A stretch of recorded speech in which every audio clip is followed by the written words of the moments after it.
परत येताना बाथरूम करायला गेलो ना आपलं कांड होता राहिलं.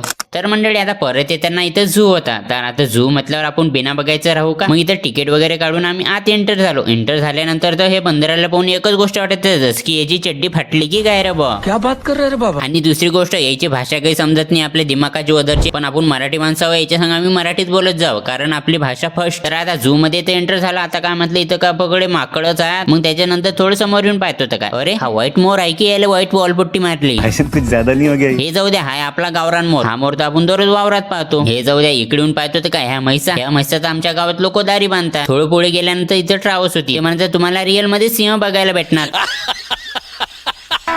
अभी मजा आएगा ना भिडो. तो चला म्हटलं आता बघायला भेटणार तर पाहून घेऊ कारण कधी असा मोका येते नाही. आणि आत गेल्यानंतर असं थोडं माहित होतं की हा पिंजऱ्यात कोंडेल असेल. पिंजऱ्यात कोंडेल मध्ये मजा नाही येत. म्हटलं आमचे गेले म्हटलं 50 रुपये वाया. आणि साईडला जाऊन पाहतो तर काय, अरे बापरे बरं झालं वाचलो, नाही तर झालं आपलं कांड. गाडीच्या खाली उतरलं असतं तर की पैता घाण झाली असती. आणि कमेंट करून सांगा बरं तुम्ही कधी रिअल मध्ये बघितलं आहे काय? म्हणजे मोबाईलात तर हर कोणी बघते पण रिअल कसं आमने सामने. आता असं वाटत की फुल पैसा वसूल झाला भाऊ. पण तितक्यात दोन गोष्टी ध्यानात राहिल्या. आता आपण सिंह तर बघितला पण आपल्याला वाघ आणि बिबट्या बघायचा बाकी आहे. मग चला म्हटलं तो तर पाहून घेऊ. पण नेमकं याला काय बिमारी झाली ते काय माहित आहे. याला राऊंडच मारायचा. मला असं वाटतं त्याला गांजा खाऊ घालला.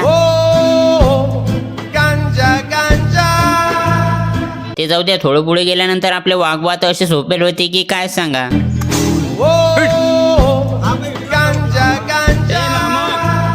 कुठे झालं ते बा, कोणते लोंबसट पाना. तर कसा वाटला ब्लॉग कमेंट करून नक्की सांगा. तर भेटूया नेक्स्ट व्हिडिओ मध्ये. तब तक के लिए जय हिंद जय महाराष्ट्र.